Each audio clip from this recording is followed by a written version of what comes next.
Welcome to Rewriting the Narrative, an original podcast series produced by the Council for Exceptional Children. I'm Ben Tillotson, 2026 president of CEC, and today we're excited to have Kim Knackstedt with us. Kim is the principal consultant of Unlock Access LLC and brings more than a decade of accessibility and disability policy experience. She previously served in disability policy positions in Congress and the White House, and brings experience as a person with Ehlers-Danlos syndrome and chronic illnesses to her accessibility and policy perspectives. There are a lot of policy and procedural changes in the United States at this moment that impact educational decisions and outcomes. So I'm excited to have Kim with us to share how, as educators, we can rethink what being political means and feel empowered to ensure that children and youth with disabilities receive the services they need. So welcome to the podcast, Kim. So first off, let's start with what made you get into advocacy? Was this something you always wanted to do? What was that spark? Yeah, thank you for having me. I'm excited to be here. It's funny because I've never actually considered myself an advocate. And I say that because I really came from teaching. I know there's probably a lot of teachers listening, and they might feel the same way that as a teacher, you may not actually consider yourself an advocate. But I want to dismantle that a little bit because over the years, I've come to realize that we all are advocates, but I think back to my younger years, and getting into advocacy, getting into policy wasn't something right out of college that I thought would be what I'd do. But was in my teaching career and working with students, I started to see just the challenges that the whole system posed for them, and I wanted to fix it. So I went the route of let's change policy, and like I would be the one to do that. And again, that's why I didn't really consider myself an advocate per se. I wanted to be on the side of actually making and changing the policy. But a lot of that is actually being an advocate. And then now with my own health and kind of my own work that I do, it is all advocacy. It's all about framing, but I really got into it because I wanted to change the whole educational system piece by piece. What in the education system did you want to change? So I worked with students with emotional and behavioral disabilities, which is a classification I don't love, but that's for another podcast.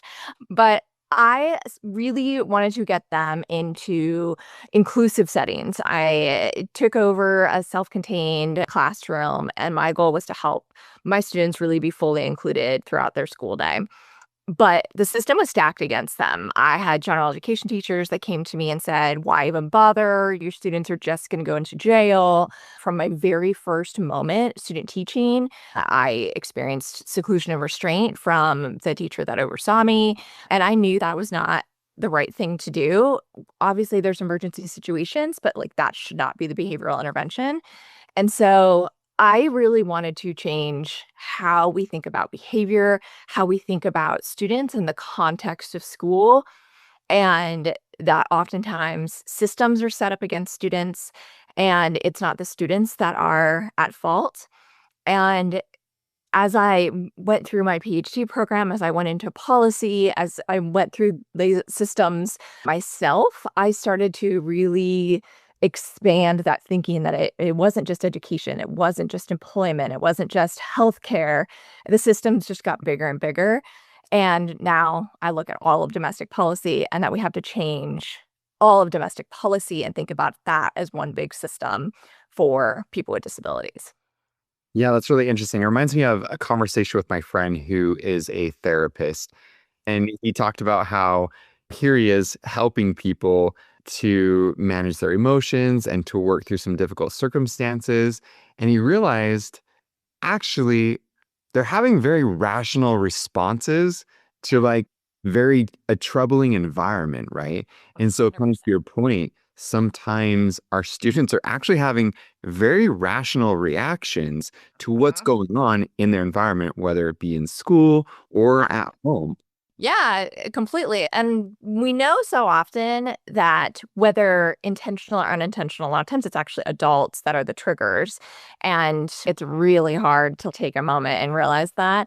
And especially as a teacher when you're managing so many things, but that's a hard thing. And even as adults, sometimes we like feel angry, but we know how to manage those emotions or not. And we've all seen in work environments people not manage their emotions appropriately. And but we don't lock them in a room. We don't throw them down on the ground, at least most of the time we don't. And I think it's just these real big things that happen to kids, and we are not, in my opinion, handling it very well in schools, and I wanted to change that, and I just worked my way up from the classroom to the school, and then I was like state level and then federal level and just was like, "I gotta change it," and then we'll just change it all. Right. No, I love that. I think, yeah, as a first year teacher, I remember working with students that did have some challenging behaviors, and I did not have the resources. I didn't know Yeah, what to do. I did the best that I yeah. could. And I look back and I think, oh, wow. If Yep, I knew then what I yep, know now, I would have yep. approached things differently. But in the same sense, working in special education has Mhm. really taught me to be a better human being. Yeah. And I can't just try to gain control over a student. I Mhm. actually have to calm my own nervous system. I Yes. have to make sure I'm regulated so that Mhm. I can help them to regulate their emotions and find better ways to work through those struggles. Yeah, I did a lot of trainings of educators, which included special educators and others. And when we did the trainings, it was on behavior. We used to always say, think about a time when you've gotten in an argument with a significant other, with a friend, with a parent. And when you go up, what do they do? And pretty soon, both adults are elevated and escalated, and there's yelling. And then think about a time when you haven't escalated, and then what happens to them? And it's the same thing with kids, right? But it's real easy as the adult to just get angry and be like, you're the kid, you should listen. But I think it goes back to your question about how I got into advocacy. And it was really seeing the challenges that my students faced. The whole system was stacked against them, right? So trying to get them into their gen ed classroom, which was their classroom, the fact that they were kicked out was absurd. So I had to be their advocate, whether I thought of myself as that or not. I essentially had to be their advocate to get them into the classroom, despite the fact that was slightly illegal if you look back on it. And then I had to be their advocate to get resources that of like books and services and all the things that they needed when there wasn't enough money to go around and say that this is what they needed.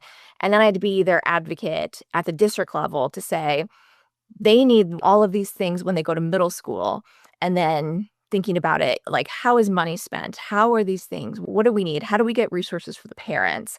And so as a teacher, I really was an advocate in a way that I think so often teachers don't think of themselves like that. Yeah, I think to your point that us as teachers, we have that inside perspective that Mhm. sometimes our representatives, our senators, they don't have that perspective. They don't have the experience. Yep. And, I see a lot of people who avoid politics. To your point about behavior, right? It's Yeah. we're one-upping each other. Like Yep. they're screaming loud, so I'm gonna scream loud, and then everybody's screaming. Mhm. Nothing is actually happening. And Yeah. so, how would you rewrite that narrative about policy work, and how do teachers approach it? What are some successful ways, and what are Yeah. ways to avoid? So I think one thing that if I could rewrite a narrative, it's that I really believe that all teaching is actually political and not like Republican, Democrat political, but just political in the sense of choices that we make have consequences, not bad consequences, but there are consequences. And I think knowing that then, and if we actually taught teachers that in pre service teacher education, then teachers would really understand that they are making choices, they are engaging in policy. Even if you want to be the go with the flow, happy go lucky teacher, you are still making choices even if you don't realize it. You are advocating in a way or actually deliberately not, which is still a choice. And that is a political choice because if you think about it, education, just like any other career or employment opportunity, has laws, regulations, policies. We'll call it policies. I want to come back to that word in just a minute. But there are the things that you engage in, and those come from the federal level, those come from the state, those come from local. And really, you do engage in those activities, and it seems like there's directives coming down on you. But at the same time, that's true if you are in the corporate setting, that's true if you are in a nonprofit sector, regardless, right? And how money is spent, the books you choose for your classroom, if those are representative of your students, the curriculum and how you teach it, what type of history is taught in the classroom, the holidays and how you teach those and celebrate those, speakers you might bring into your classroom and who they represent and the voices and perspectives they elevate, careers you lift up or don't lift up. All of those are choices that we make, especially for students with disabilities. They're not always actually represented in a lot of those choices. And those things have an impact, right? For students of color, they're not always represented. Their history isn't always represented. And again, this is not a Republican Democrat conversation. This is just there are choices that are made that have consequences in the long Yeah. term. So when someone says, hey, politics need to stay out of school and schools need to be politically neutral, it's a mute It's impossible. point. Yeah. Everything is political. Everything is political, which is not a bad thing. Again, it's not a like party thing. It's just all choices are political. Yeah. And so perhaps I'm just thinking when I hear those comments, like, how do I respond? And I think it is maybe reframing people's perspectives of when they say political and really finding out, like, what do you mean political? Do you mean affiliating with a specific political party or engaging in policy work? They are two different things. And I think, like I said, I wanted to come back to that word of policy and like what it means. I think the word policy gets so wrapped up in so many different things. And policy is a big, broad word, right? I like to use big P policy and little p policy. Big P policy mean federal laws, state laws, regulations, which could be, again, federal, state. It could be guidance that comes down. Again, it's like the governing things that educators or anyone else has to abide by. And even like fastening your seatbelt, right? It's a law that people have to, that's a big P policy.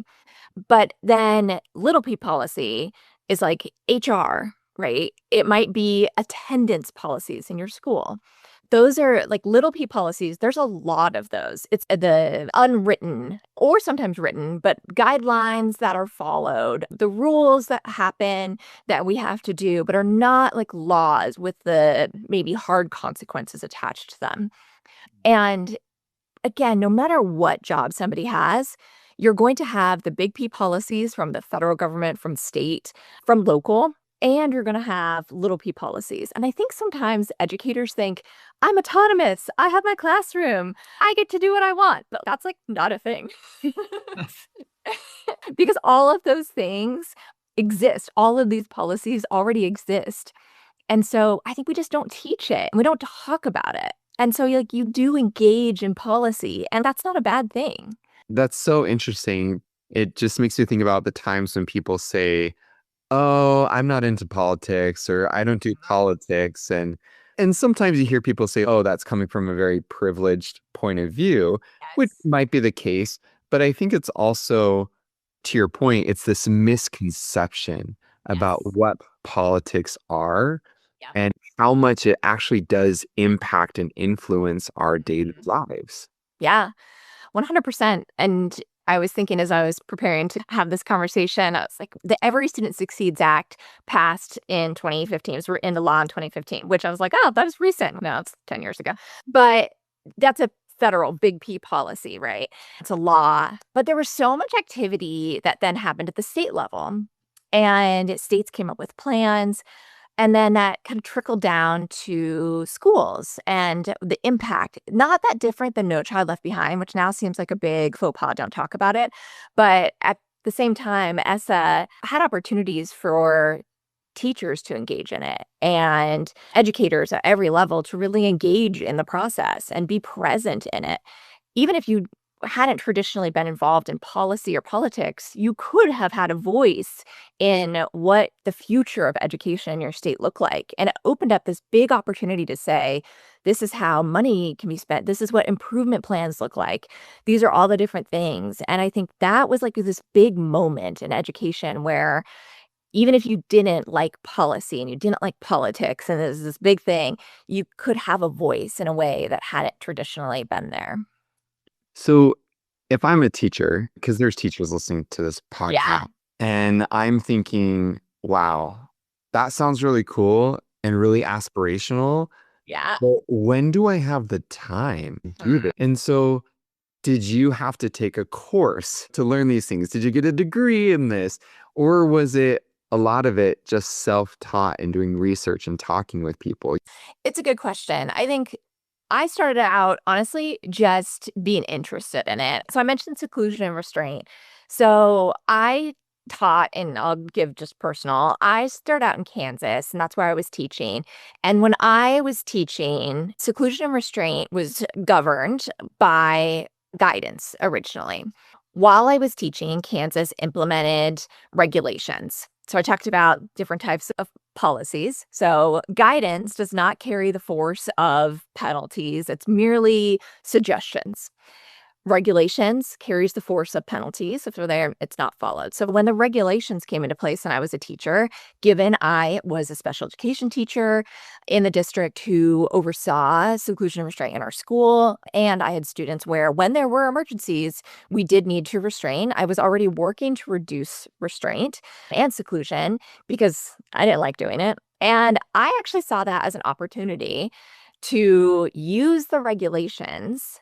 I had no course on this, right? I only had background on positive behavior intervention and support, but I actually saw this new thing that happened, a new policy where I got some information in my email and I was like, wait, I can use this as a lever to try to reduce the practices because now we have to follow this.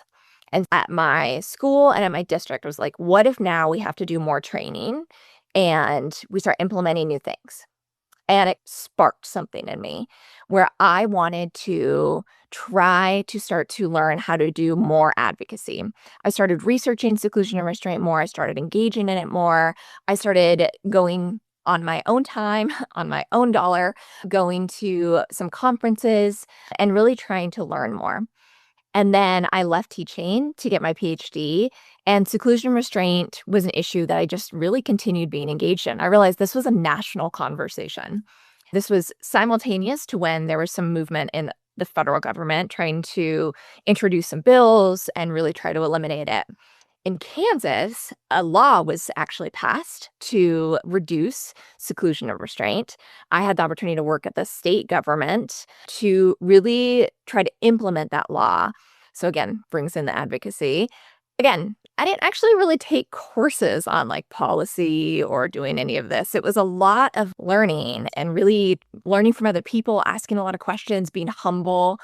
And then I moved into a fellowship at the federal government. And seclusion restraint again followed me. My dissertation was on seclusion and restraint and really looking at policy as being a lever for change. So to the question of do you need to do classes? Yes, my PhD ended up being with a focus on policy, and that was the path. But you don't have to start out that way. It can be just like a spark. And so that I think is where like my biggest tip for anyone who's like, where's the time? How do I get involved? My biggest tip is find something you're passionate about and just find a way to get involved because it doesn't actually take a ton of time. It's really just about wanting to be engaged, and it can be as simple as sending a letter to your representative. It can be as simple as making a call. It can be much more of doing meetings, but you don't have to take a course on it at all. Yeah, that's what we tell our students, right? Like when they're motivated, the work is a lot easier. Yeah. So can you break down, like with our current circumstances here in the United States, and we do have, CEC has 33,000 members worldwide. Yeah. We especially have some in Canada, Yeah. and so we can't really speak to what is happening in policy all across the world. But with here, mainly in the United States, what are some of the biggest legislative issues that are impacting special education funding today? Yeah. I will say it's a little hard in this moment. Usually, this is such an easy question, and I can name off all the different things. This is a hard moment. That Like, people shouldn't feel like they're alone in this feeling. yeah, yeah. This is just a weird moment. I think to put it in context, the economy does not like chaos. The government doesn't like chaos.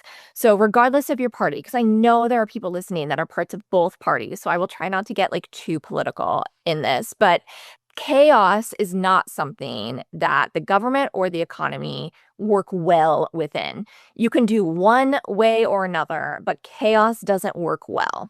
And right now, we are in a time of just a lot of chaos, right? We have potential trade wars, we have a potential real war, and we just have uncertainty coming from the president's office where we just don't know how decisions are being made. And again, that is not a judgment on the party that's in charge right now. That is, we really, truly don't know how decisions are being made. And so I think that chaotic kind of feeling makes it really hard to know what's next. And so just like framing that, because I think it makes it a little hard to go forward. But we have a few things that make decisions for funding and impact it. First, we have a reconciliation bill that is in process. That is really going to determine some things moving forward. There's some educational provisions in there. It's a little unclear if those will remain or not. That could have some impact. That's really undetermined. I think also looking at funding, there's a lot of conversation about what appropriation, so with the money that Congress actually distributes, so the true funding of the federal government coming up.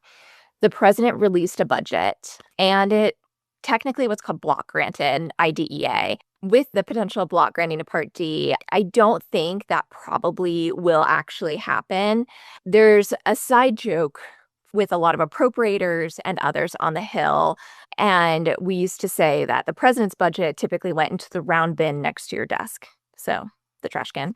And so a lot of times the president's budget is ignored. So while frustration, concern, all the things should still definitely be raised, the president's budget doesn't mean that's actually what's going to happen for funding. So it could still happen. So essentially those are cuts. So that's really concerning. And then also just like state amounts going into the just state budgets, not knowing what the reconciliation bill is going to do, Medicaid funding. Obviously, there's a lot of Medicaid funding that goes into IDEA. That would probably be one of the first places cut. So all that being said, a lot of uncertainty. As I mentioned, the chaos equals uncertainty. I think everyone should be cautious. Research funding is really on the table too. There's a lot of attacks on higher education across the board. I don't have a crystal ball, and I think even if anyone did, they really wouldn't know right now. Maybe that's like reassuring to some of the listeners of that it is really a complex and challenging environment right now, especially when it comes to state funding for education as a whole, always state to state, how much they actually receive from the federal government. However, the majority of, correct me if I'm wrong, but the majority of special education funding actually does come from the federal level, correct? For special education, yes, both from IDEA and from Medicaid combined gives quite a bit of the funding. But again, there's a substantial amount that does come from states that is contributed. But again, a lot of it is uncertain how that's all going to end up.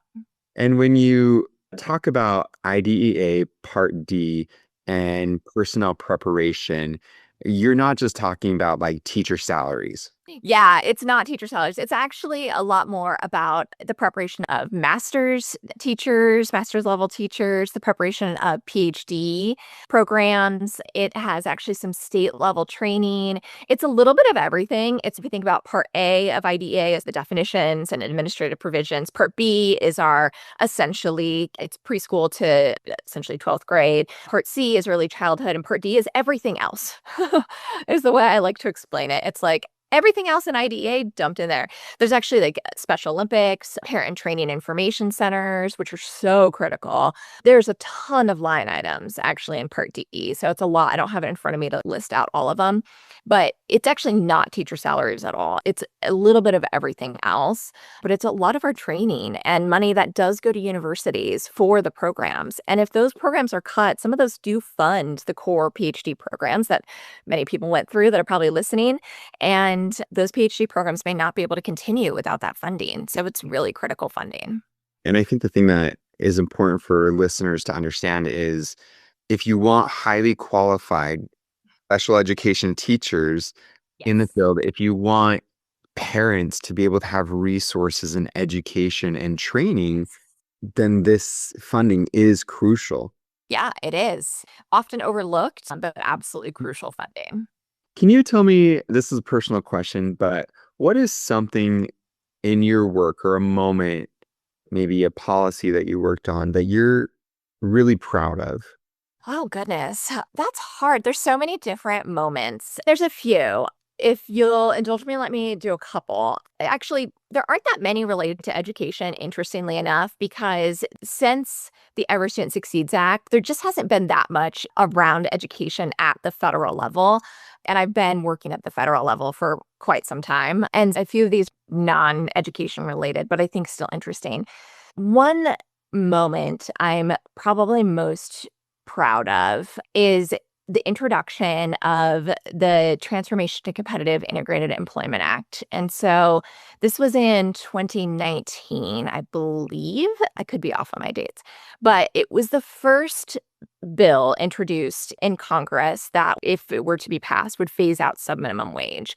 And it really was a moment that started to tip the scales with states on actually phasing out subminimum wage for people with disabilities, which is the payment below minimum wage with no bottom level of subminimum wage. And it was a bipartisan bill.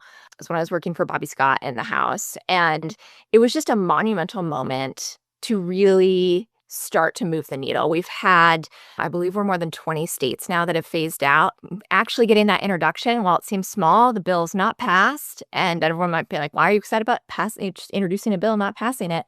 But it just was a moment where everything started to change from that point on. You can actually track it. And that is a big deal. And it also shows that change in policy takes a long time. And we're almost to that halfway mark. When you get about 2/3 of states, that's when you'll actually probably get a federal policy change. And we're almost to half. So we're really making change there. The other big moment was 2021. I was working for President Biden.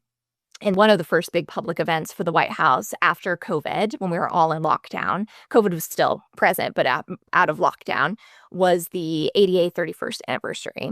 And President Biden really made it clear that access, equity, and inclusion for people with disabilities was going to be a priority for the White House. And essentially, we opened the doors to the White House for people with disabilities in a really monumental way. And to have that come from the White House was just an incredible moment. And to have a rose garden full of disabled advocates and to have the president actually say the words that he was doing that with a huge media presence was really incredible. And obviously a lot's happened since then, but that was a really incredible moment. Yeah. You started out by saying these aren't really education things, but I think it is also important that the work that we're engaged in, it's not just about teaching our students in the classroom and making sure that they have a good education, but what world do they live in? How do we influence and impact that world? I know right now in my own personal work, I've been working with different colleges at the university and working with students in different areas, architecture, design students. How do they make a world that is more accessible for individuals with disabilities Yeah. and that they include them in part of this decision-making process as they're designing that world? And so I Mhm. do think it is a part of education, right? Yeah, it is. It totally is. I think about it like disability impacts people from cradle to grave. And we have to think about that. It is all deeply connected. Yeah. No, that's great.